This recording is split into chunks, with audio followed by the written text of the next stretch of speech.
Bunnicula the Vampire Rabbit is certainly rather interesting.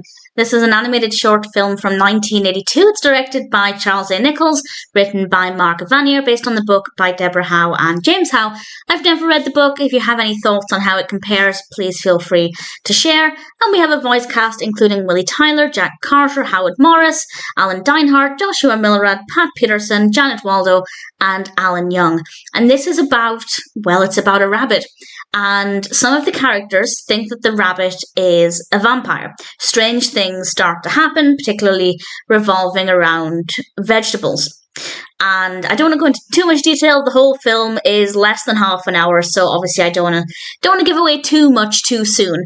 But it's an interesting enough narrative. And what I really liked about this, and I hadn't expected this, although to be fair, I don't really know what I did expect, but a lot of it is from the perspective of some animals, such as a dog and a cat, and I rather like that because I just, for some reason, assumed it would all be from human perspectives, and it definitely gave it a really interesting approach. I think the reason I expected it to be from humans is because I never really thought of animals being aware of vampires as a concept.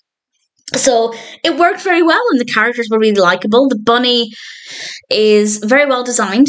I really like the animation of the character. The animation of the whole thing is very sweet. It's a nice style, definitely has a kind of 80s feel to it, but it works really well.